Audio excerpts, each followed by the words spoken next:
마태복음 25장 1절부터 보시겠습니다. 그때 천군 마치 등을 들고 신랑을 맞으러 나간 10처녀와 같다 하리니 그 중에 5은 미련하고 5은 슬기 있는 자라. 미련한 자들은 등을 가지되 기름을 가지지 아니하고 슬기 있는 자들은 그릇에 기름을 담아 등과 함께 가져갔더니 신랑이 더디오므로 다 졸며 잘새 밤중에 소리가 나되 보라 신랑이로다 맞으러 나오라 하매 이에 그 처녀들이 일어나 등을 준비할새 미련한 자들이 슬기 있는 자들에게 이르되 우리 등불이 꺼져가니 너희 기름을 좀 나눠달라 하거늘 슬기 있는 자들이 대답하여 이르되 우리와 너희가 쓰기에 다 부족할까 하노니 차라리 파는 자들에게 가서 너희 쓸 것을 사라 하니 그들이 사러 간 사이에 신랑이 오므로 준비하였던 자들은 함께 혼인잔치에 들어가고 문은 닫힌지라. 그 후에 남은 처녀들이 와서 이르되 주여 주여 우리에게 열어주소서. 대답하여 이르되 진실로 너희에게 이르노니 내가 너희를 알지 못하노라. 그런즉 깨어있으라. 너희는 그날과 그때를 알지 못하느니라. 25장의 내용은 이제 전부 다 비유로 되어 있습니다. 그리고 24장의 내용들도 비유로 설명된 내용들이 많습니다. 그런데 일반적으로 비유를 할 때는 듣는 사람들로 하여금 더 오래 기억에 남고 또 쉽고 재밌게 하기 위해서 일반적으로 비유를 사용을 하죠. 또 때로는 뭐 일제시대에 강점기에 살 때 함부로 우리 표현을 못하기 때문에 우리의 그 해방에 대한 의식, 주체에 대한 의식을 또 비유로 풍자해서 노래 불렀던 그런 것들도 있습니다. 근데 성경에 나와 있는 비유는 예수님께서 어떤 의도로 하셨는지는 모르지만 일반적인 비유의 개념과 다르고 더 어렵습니다. 그냥 말씀하시는 것도 쉽지 않은데 비유로 얘기하니까 거기에는 반드시 해설이 따라야 되는, 그래서 우리 과거에 보면 씨 뿌리는 비유가 유명하잖아요. 그 씨 뿌리는 비유를 하고 나니까 제자들도 아무도 못 알아듣습니다. 그래서 따로 제자들만 불러가지고 그 비유에 대한 설명을 하니까 아 그렇구나 하고 제자들이 즐거워했던 내용들이 이미 13장에서 소개가 된 바 있습니다만은 오늘의 이 비유들도 정확하게 해석을 하지 못하면은 지금 읽어보니까 어때요? 들으니까 등불을 준비하지 않고 예수님이 언제 올지 모르지만은 깨어있지 않으면은 어떻게 된다는 거예요? 무시무시한 일이 발생할 수 있는 거죠. 그래서 이 비유를 제대로 해석하지 못하면은 그런 식으로 잘못 오도할 수가 있습니다. 그래서 이 비유의 내용과 관련되어진 질문들을 던졌는데 불시에 강림하신다는 거, 이게 이제 결국은 이런 비유를 말할 수밖에 없었던 하나의 이유 중에 하나가 됩니다. 왜 예수님께서 좀 알려주면 어때서 알려주지도 않고 불시에 강림하는가? 그래서 예수의 강림을 늘 불안하고 초조하고 두려운 가운데 기다려야만 되는가? 이런 질문들도 할 수 있습니다. 그래서 여기에서는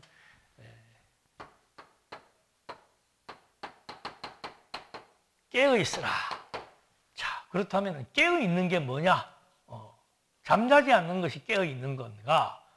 이제 이거는 본문에서 확인을 해볼 수가 있고, 그 다음에 강림하신다고 했는데 그 준비의 자세가 뭔가? 이것도 지금 읽어드린 내용대로 등불을 준비하고 있으라 그랬습니다. 그리고 그런 사람들을 두 번째 그 달란트의 비유를 통해서 착한 자들이라고 얘기합니다. 착한 자들은 뭐고 악한 자들은 뭔가? 이런 개념에 대한 거. 그 다음에 양과 염소의 비유를 들어가지고 작은 자에게 한 것이 여기에서는 중요한 의미로 부여되고 있습니다. 양은 작은 자를 접대했고 염소는 접대하지 않았다. 그런데 양이 나중에 하는 말이 우리는 그렇게 한 적이 없습니다 라고 얘기를 하는 거죠. 그런데도 불구하고 했다고 예수님께서 그냥 인정하시면서 작은 자들을 결국은 천국으로 영접한다. 그래서 이 비유라고 하는 거는 주로 이제 강림에 대한 거, 그 다음에 천국에 대한 거, 그리고 미래적인 거, 이런 거에 대해서 주로 비유로 설명을 많이 합니다. 그래서 여기 나와 있는 대로 이제 열처녀의 비유, 뭐 유명한 비유들입니다. 열처녀의 비유, 달란트의 비유, 가축의 비유, 뭐 이렇게 나와 있는데, 하여튼 이제 본문 하나하나를 좀 점검해 볼 필요가 있습니다. 그런데 우리가 이것을 하기 전에 25장만 바로 들어가서 하면 해석하기가 좀 어렵습니다. 여기서도 그때에 그랬죠. 이 그때라고 하는 것은 예수님께서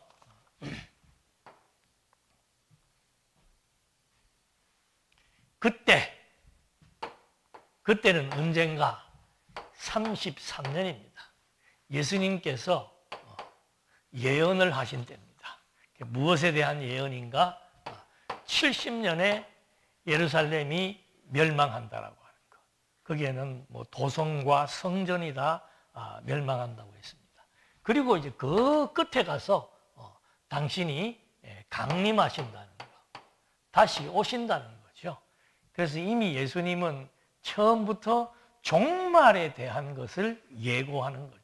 그 이사야 선지자가 하나님은 어떤 분인가? 처음부터, 태초부터 마지막 이 세계의 끝을 예언하시는 분이다. 왜 그런가? 당신이 정했기 때문에 이 끝을 알 수가 있는 거죠. 우리는 모르는 이유가 뭔가? 내가 정하지 않았기 때문에. 근데 하나님은 당신이 정했기 때문에 끝을 알고 계시고, 중요한 거는 그 시점에 대해서 이제 모르도록 하셨다는 거. 왜 그렇게 하셨는가? 이것도 본문에서 나오게 됩니다.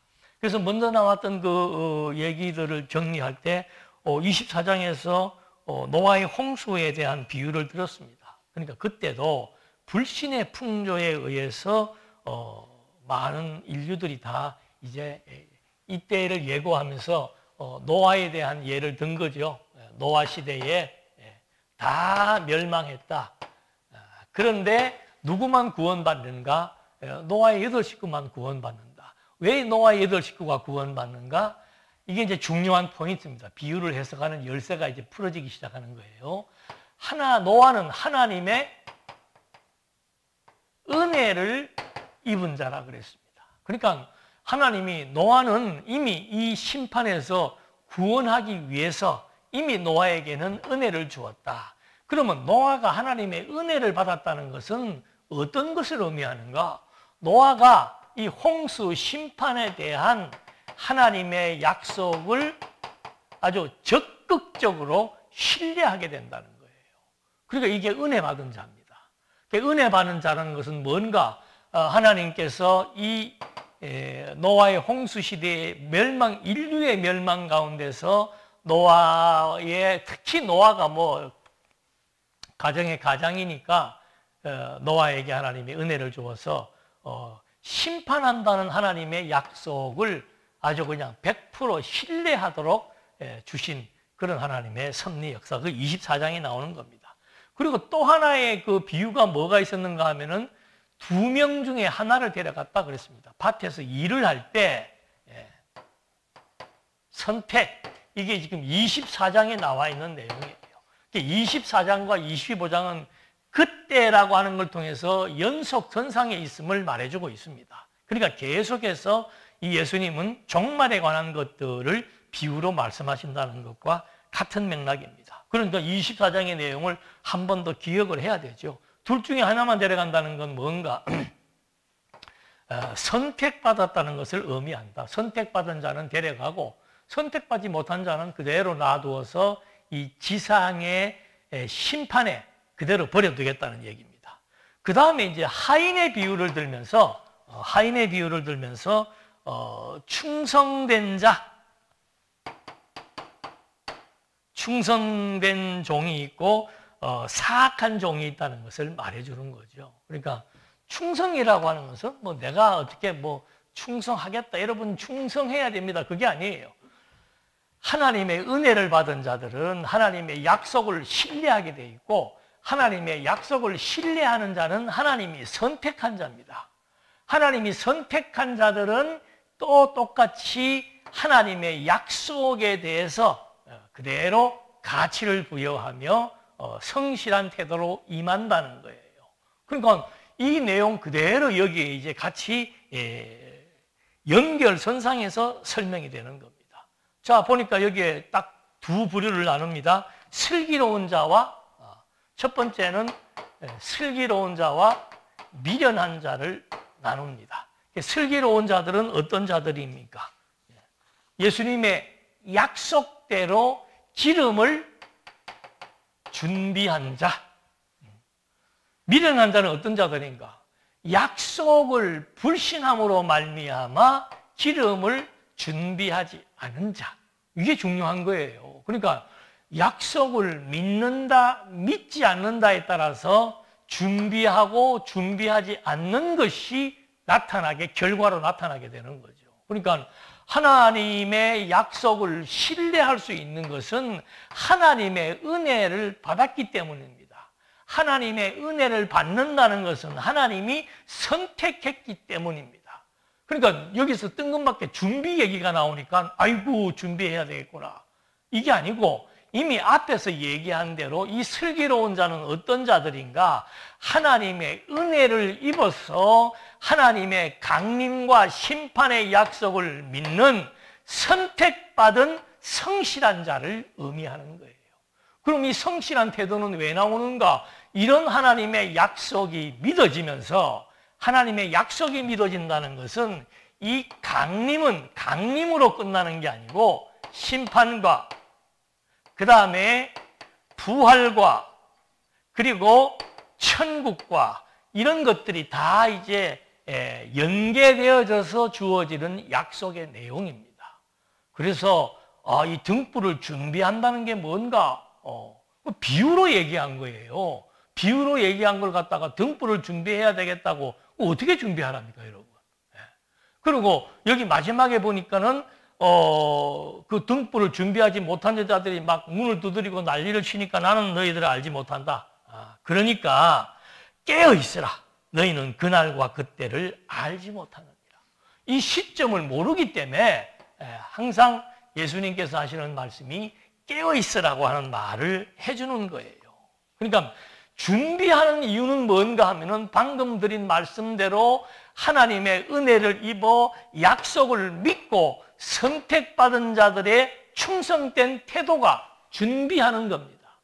그럼 여기에서 제일 중요한 것은 뭔가 하면은 노아가 스스로가 하나님의 약속을 믿은 게 아니잖아요. 그 약속이 믿어지도록 하나님께서 은혜를 베푸시니까 온 인류가 다 불신하는데 혼자 하나님의 약속을 믿고 배를 제작하는 그런 충성된 모습을 보인 거라 이 말입니다. 그러니까 이 앞에 거 생략하고 여러분 충성해야 됩니다라고 한다면은 이건 완전히 비유를 잘못 이해하고 있는 거예요. 그래서 슬기로운 자들은 준비하는 자들인데 무엇을 준비하는가? 본문에서 보니까는 등불을 예를 들어서 등불을 준비해라. 왜? 그 등불을 준비하라는 말은 깨어 있으라는 말과 같은 얘기예요. 그렇다면은 깨어 있는다는 것은 무슨 뜻인가? 깨어 있는다는 것은 잠잔다는 뜻이 아니에요. 잠에서 깨어난다는 뜻이 아니고 태만하지 않고 열심을 낸다는 뜻이에요. 태만하지 않고 열심을 낸다라고 하는 거. 그러니까 깨어 있는다라고 하는 것은 태만하지 않고 열심을 내는 건데 열심을 내려면은 어떻게 해야 되는 겁니까? 하나님의 약속에 대한 가치가 부여되는 자들이 열심을 내게 되는 겁니다. 열심을 낸다라고 하는 것은 첫째는 하나님의 은혜로 선택을 받아야 되고 두 번째는 선택받은 자의 증거가 약속을 믿게 된단 말이에요. 약속이 믿어지게 되는 거예요. 그 약속이 믿어지니까 예수님 우리 지난 시간에도 보니까 하나님 예수님께서 강림하실 거 몰라도 강림하는데 어떻게 될 자들은 이미 다 준비되어 있고 약속되어 있는데 그거 깨어 있을 필요가 뭐 있느냐라고 반문할 수 있잖아요. 우리는 다 은혜를 입고 약속을 신뢰하고 선택받은 자라면은 굳이 깨어 있을 필요가 있느냐? 아니에요. 깨어 있는다라고 하는 것은 열심, 충성을 의미하는 겁니다. 그러면 무엇에 열심을 갖고 무엇에 충성하는가? 열심과 충성을 하기 위해서는 이 마지막 약속에 대한 신뢰, 믿음과 그것에 대한 가치가 부여돼야 되는 거예요. 그러니까 베드로가 그 혹독하게 어려웠던 초대교회 시대에 나그네와 같은 자들에게 기뻐하라고 소리 지르는 겁니다. 기뻐해라, 기뻐해라. 왜 기뻐해야 되느냐? 우리에게는 종말론적인 부활에 대한 산 소망이 있기 때문이다. 지금은 우리가 이렇게 힘들고 어렵고 고초를 겪으며 이유 없는 고생을 하며 산다 할지라도 이제 우리의 때가 되면은 우리는 부활의 영광에 참여하게 된다. 여기도 잔치에 참여한다는 얘기가 나오잖아요. 그것이 성도들의 삶의 가치라 이 말입니다. 그러니까 미래가 있는 거예요. 그러니까 이 종말론적인 것에 대한 확신, 종말론적인 것에 대한 역사적 사실, 이걸 가르치지 않으니까 사람들은 여기를 바라보기보다는 현실과 현세를 바라보면서 가치 부여하며 살 수밖에 없다는 거죠. 그래서 예수님께서 지금 당신은 좀 있으면 가시는 거예요. 가시면서 굳이 이 세계에 대한 것을 말씀하시는 이유가 뭔가? 성도들의 가치가 여기에 있다는 것을 지금 확증시키기 위한 거예요. 그래서 여기 지금 슬기로운 자, 미련한 자, 슬기로운 자는 준비하는 자고 준비하는 자는 깨어있기 때문에 그렇다. 깨어있다는 것은 뭔가? 그리스도의 약속에 대한 확신이 있는 자들을 의미하는 거다. 그러니까 그런 사람들은 늘 그 약속에 대한 가치를 부여하면서 오늘 주어진 상황 속에서 최선을 다하며 열심으로 살아갈 수 있는 그런 의미가 여기에 담겨져 있는 겁니다. 그 다음에 이제 두 번째 비유를 보시겠습니다. 또 어떤 사람이 타국에 갈 때 그 종들을 불러 자유 소유를 맡긴 것 같으니 각각 그 재능대로 한 사람에게는 금 5, 여기 뭐 다 읽을 필요는 없어요. 5달란트, 2달란트, 1달란트를 맡긴 겁니다. 그리고는 주인이 와가지고 내 맡겨놓은 거 어떻게 됐냐 물어보니까 5달란트 받은 자, 2달란트 받은 자는 배나 똑같이 갑절로 남긴 거예요. 그런데 1달란트 받은 사람은 뭐라고 얘기하는가 하면은 남기지 않은 겁니다. 왜 남기지 않았냐 그러니까는 주인이 그런 거 싫어하는 줄 알고 안 남기고 그대로 갖고 왔습니다라고 얘기를 하죠. 그러니까 남긴 자에게 주인이 21절에 보니까 그 주인이 이르되 잘하였도다. 착하고 충성된 종아, 내가 적은 일에 충성하였음에 내가 많은 것을 내게 맡기리니 내 주인의 즐거움에 참여할지어다. 그러니까 착하고 충성된 종에게, 여기 이제 두 번째는 뭐가 나오는가 하면은 착한 종, 충성된 종. 착한 거의 반대는 악한 종이고 그 다음에 충성하지 못한 것이 불충한 거예요. 그러니까 이 사람은 적은 일에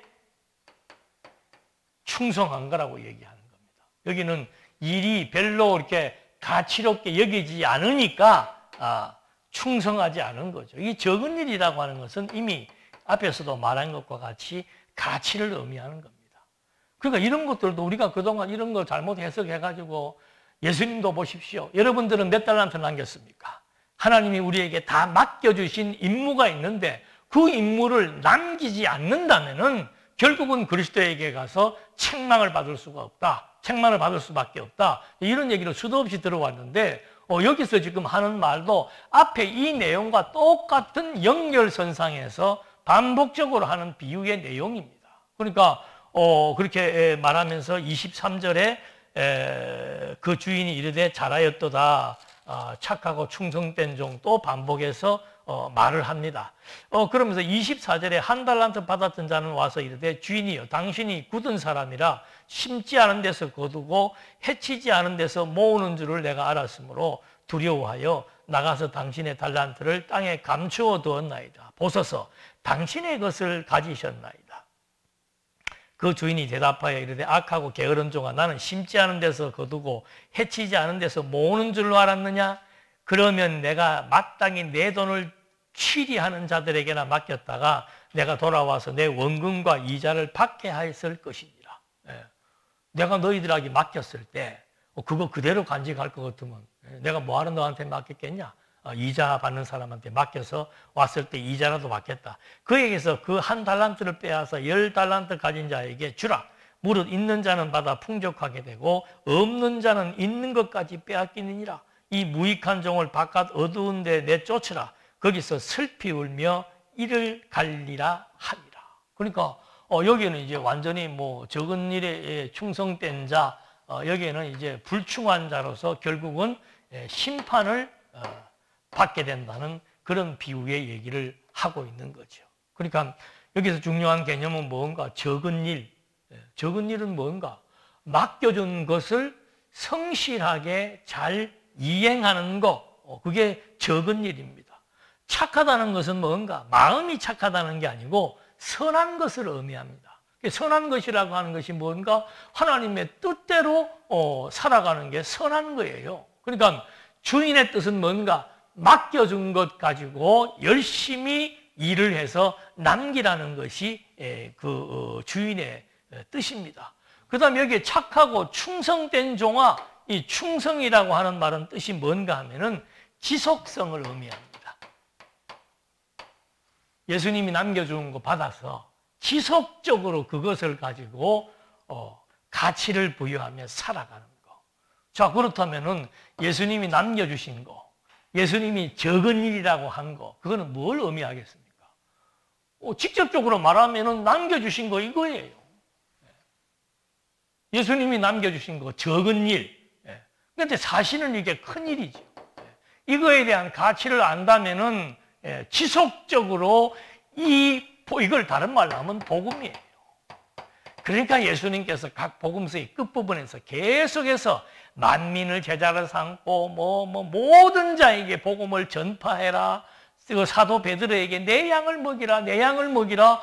복음에 대한 확장, 이걸 예수님은 남긴다는 의미로 설명을 하는 거죠. 그러니까 예수님은 이 땅에서 가장 중요하게 보는 것이 뭔가? 강림과 심판과 부활을 통해서 종결적으로 완성되는 하나님 나라. 이것이 그리스도가 가장 소중하게 보는 겁니다. 하나님을 믿지 못하는 사람들은 세상 나라에 모든 가치를 부여하지만 그리스도의 제자들은, 충성된 종들, 착한 자들은 하나님의 나라에 자기 인생의 가치를 부여하고 사는 거죠. 하나님 나라에 소망을 두고 산다는 것은 뭔가? 충성되게 산다는 것은 뭔가? 하나님 나라에 대한 약속이 믿어져서, 하나님 나라가 실제로 존재한다는 것이 믿어져서 끊임없이 천국을 선포하며 복음을 증거하는 일에 함께하며 살아가는 이것이 착하고 충성된 자들의 모습인 거죠. 그래서 빌립보서에도 뭔가 하면은 성도의 생활이 뭔가? 복음에 협력하는 거다. 두려워하지 않는 것이고 복음에 협력하는 거다. 복음에 동참하는 거다. 복음에 동참한다는 것이 뭔가? 복음이 확장되는 일에 각자에게 주어진 은사를 따라서 그 일에 열심을 가지고 지속성을 가지고 살아가는 거. 그러니까 성도의 삶이라는 것과 성도가 아닌 사람의 삶이라고 하는 것은 하늘과 땅의 차이예요. 땅의 가치를 두는 자, 하늘의 가치를 두는 자. 이런 의미로서 지금 예수님께서는 계속 24장의 맥락을 같이 해서 비유로 말씀을 하고 계시는 거죠. 그 다음에 세 번째는 인자가 자기 영광으로 모든 천사와 함께 올 때 영광의 보좌에 앉으리니 모든 민족을 그 앞에 모으고 각각 구분하기를 목자가 양과 염소를 구분하는 것과 같이 하여 양은 오른편에 염소는 왼편에 두리라. 오른편이라고 하는 것은 권능을 의미하는 자리입니다. 그러니까 양은 하나님의 권능, 하나님의 영광의 자리에 앉히고 염소는 그 반대의 개념이 있는 곳에 앉힌다. 그때 임금이 오른편에 있는 자들에게 이르시되 왜 오른편에 앉겼는가? 내 아버지께 복받은 자들이여 나와 창세로부터 너희를 위하여 예비된 나라를 상속받으라. 그러니까 예수님의 오른편에 앉아있는 양이라고 하는 것은 창세로부터 예비된 나라를 상속받을 자, 복받은 자, 이걸 에베소서 1장 4절에서 뭐라고 얘기합니까? 창세전 그리스도 안에서 하나님의 아들로 삼기 위해서 하늘에 속한 신령한 복을 주기 위해서 하나님이 선택한 자라고 에베소서 1장 3절로부터 말하고 있는 겁니다. 그게 양이에요. 그래서 그들에게는 이제 복을 줄 것이고 예비된 나라를 상속받는다. 예비된 나라가 예수님이 약속한 종말론적인 영원한 하나님의 나라를 의미하는 겁니다. 그러면서 그 이유는 뭔가 하면은 35절 내가 줄일 때 너희가 먹을 것을 주었고 목마를 때 마시게 하였고 나그네 되었을 때 영접하였고 헐벗었을 때 옷을 입혔고 병들었을 때 돌아보았고 옥에 갇혔을 때 와서 보았느니라. 그러니까 의인들이 대답하여 이르되 주여 우리가 어느 때 주께서 줄인 것을 보고 음식을 대접하였으며 목마르신 것을 보고 마시게 하였나이까? 어느 때 나그네 되신 것을 보고 영접하였으며 헐벗으신 것을 보고 옷 입혔나이까? 어느 때 병드신 것이나 옥에 갇힌 것을 보고 가서 배웠나이까? 하리니 임금이 대답하여 이르시되 내가 진실로 너희에게 이르노니 너희가 여기 내 형제 중에 지극히 작은 자 하나에게 한 것이 곧 내게 한 것이니라 하시고, 자, 지금 이 양들은 하나님의 나라의 영광의 자리에 앉게 되는데 그 이유가 뭔가 하면은 그리스도가 병들고 굶주리고 헐벗고 고통받을 때 그와 함께 했다는 얘기예요. 그러니까 듣는 양들의 입장에서는 우리는 뭐 예수님을 만나지도 못했고 그런 적도 없는데 어떻게 그런 말씀을 하십니까? 라고 하니까 지극히 작은 자 하나에게 한 것이 곧 내게 한 것이니라.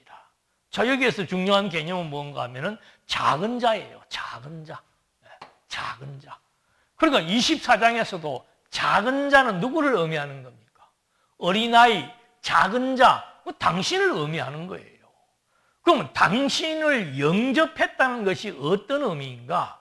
그리고 충성, 지속성을 가지고 이 하나님 나라에 대한 확장에 함께 동력하고 동참했다는 그 의미가 바로 뭔가? 그걸 예수님은 이렇게 설명해 주는 거예요.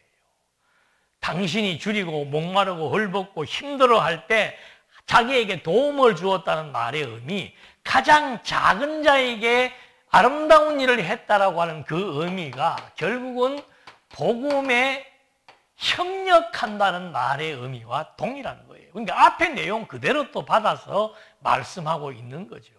그러니까 우리는 이걸 그냥 뽑아가지고 뭐 등불을 준비하는 자, 뭐 충성된 자, 또는 작은 자 하나에게 한 거, 뭐 이런 것들에 대한 개념들이 혼란스러우니까 그것들을 바로 우리에게 지적해서 우리의 열심을 강조하는, 그렇다고 열심을, 당연히 열심이죠. 지속성을 가지고 복음의 확장이 내 인생의 선한 가치로 설정되어져서 살아가는 사람들, 그 사람들은 선택받았기 때문에 그런 거예요.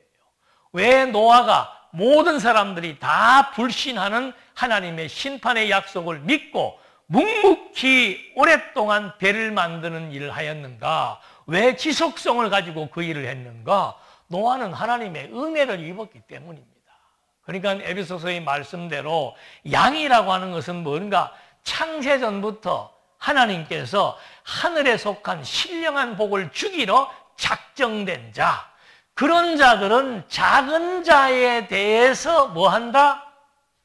작은 자를 홀대하지 않고 작은 자를 쉽게 얘기하면 영접한다 그 말이에요.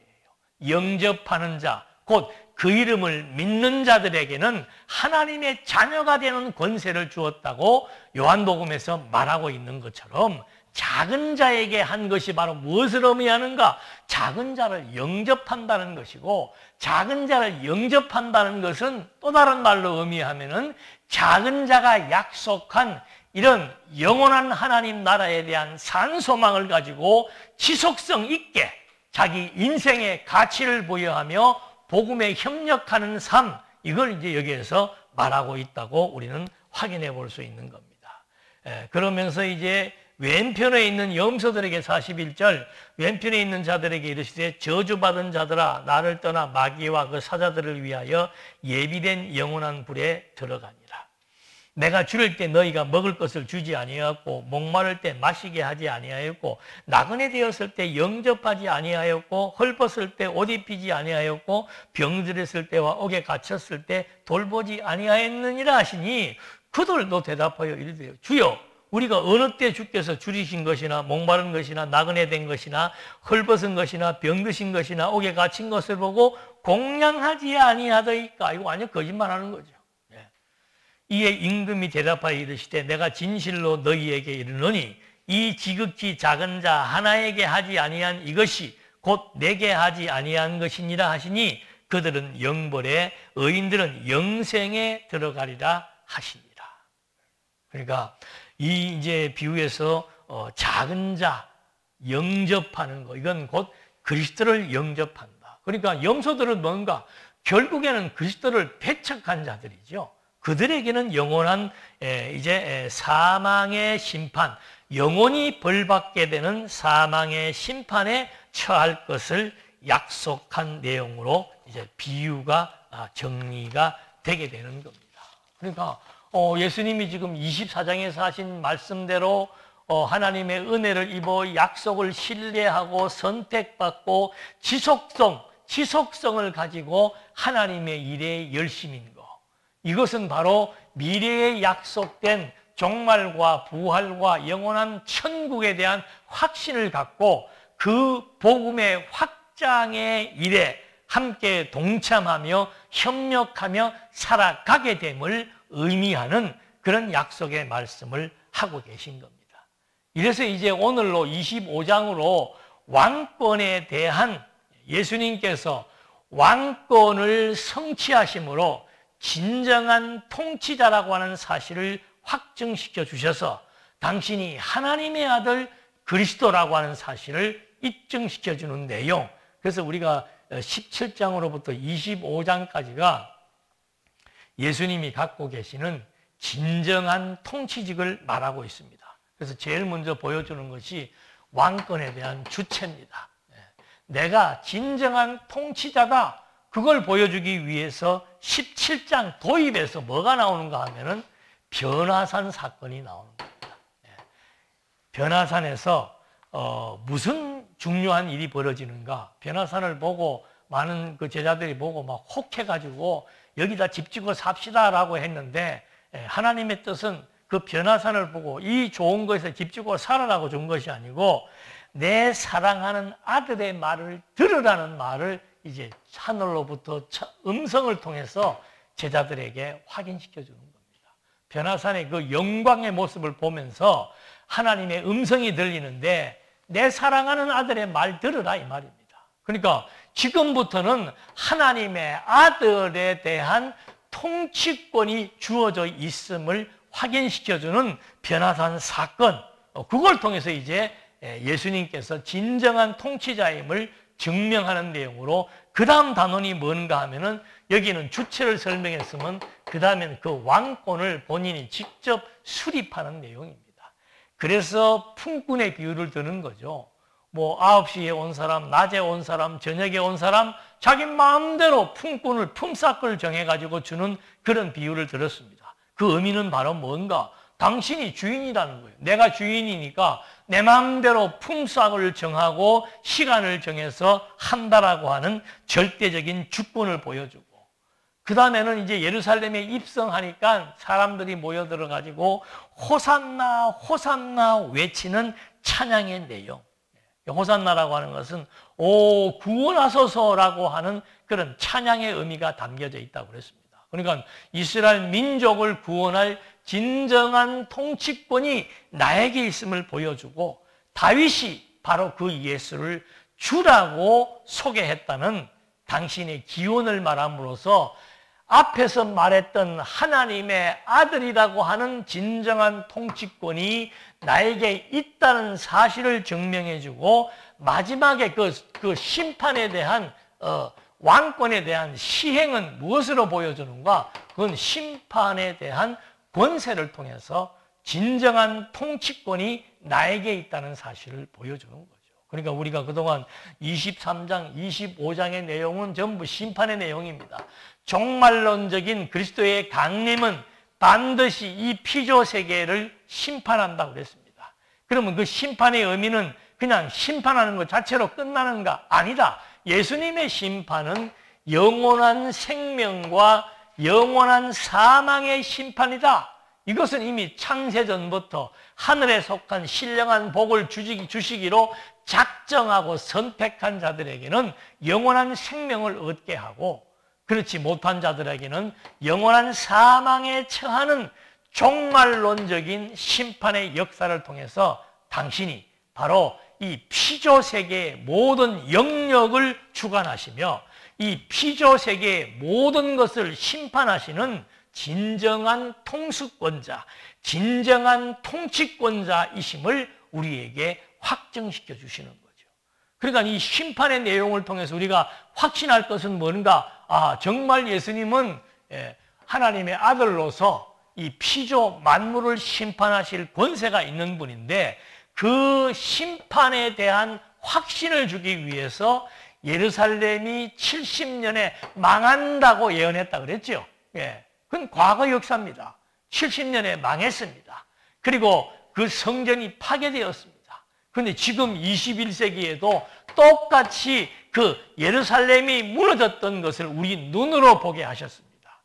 그리고 당신이 가시면서 성령을 보내주어서 이 그리스도의 모든 예언이 성령에 의해서 복음의 확장과 교회의 설립과 존립을 통해서 정말로 반드시 그리스도의 약속은 이루어진다라고 하는 확증을 우리에게 갖게 해준다라고 하는 거. 그러니까 성도의 소망이라고 하는 것은 다른 것 없습니다. 영원한 하나님의 나라, 이것이 우리 모두에게 주어지는 산 소망이죠. 왜 부활의 산 소망이 있기 때문에 기뻐하라고 했는가? 이게 역사적인 사실입니다. 그래서 전도서 기자는 시작할 때가 있으면 반드시 끝날 때가 있다. 태어날 때가 있으면 죽을 때가 있다. 이거는 만고불변의 법칙입니다. 만고불변의 법칙은 바로 창조와 종말에도 그대로 적용이 되어서 이 피조세계가 존재한다라고 하는 것은 어느 시점에 가서 반드시 종말이 도래한다는 것을 믿게 해주기 위한 하나님의 섭리 역사. 이렇게 다 될 것을 왜 하나님께서는 알지 못하게 했는가? 알지 못하게 함으로써 이것에 대한 가치를 갖고 영원한 나라를 소망하며 추구하며 이렇게 충성, 지속성을 가지고 살아갈 수 있는 가치가 여기에 있다는 사실을 알게 해서 소망을 갖고 살아가게 하기 위한 하나님의 약속. 이것이 바로 오늘 우리들에게 이 시점을 알려주지 않는 거죠. 시점 알면은 누구든지 그럴 거 아니에요? 종말의 시점을 알면은 뭐 이때까지는 내 마음대로 살고 뭐 마음대로 하다가 뭐 그때 되면 우리는 이렇게 되겠지. 이런 아니한 생각을 할 수 있습니다. 그런 사람은 목표가 없고 목적이 없는 인생이 되는 거예요. 그래서 하나님의 권속들에게 여기에 대한 분명한 가치, 그 다음에 신뢰, 그 다음에 충성, 지속성이죠. 이렇게 하나님의 권속들로 하여금 살아갈 수 있도록 섭리해 나가기 위한 하나의 수단이 뭔가? 종말의 시점을 알려주지 않았다. 그러나 종말은 반드시 존재한다. 그러므로 우리가 어디에 가치를 두고 무엇을 신뢰하며 정말 내 인생의 끝까지 무엇을 위해 살아갈 수 있을 것인가? 이거에 대한 확답을 주는 것이 이제 예수님의 통치권을 통한 종말론적인 약속이라고 하는 사실을 확인해 본 것입니다. 기도하시겠습니다. 은혜와 사랑이 풍성하신 하나님 아버지, 미래에 대한 약속을 믿는다는 것은 이것은 인간의 의지로 되는 것이 아닌 줄로 압니다. 그래서 하나님을 선택한 백성들에게 성령의 사역을 통해서 믿어지게 하시는 하나님의 은총의 결과로 이제 우리의 삶의 가치가 달라졌고 삶의 목표가 달라졌고 삶의 방식이 달라져서 정말 영원한 하나님의 나라를 소망하면서 복음의 확장을 위해서 함께 동참하며 힘을 얻고 살아갈 수 있는 우리 인생의 가치를 다시 한번 확인시켜 주신 하나님의 은혜 앞에 진심으로 감사드리며 예수님의 이름으로 기도드립니다. 아멘.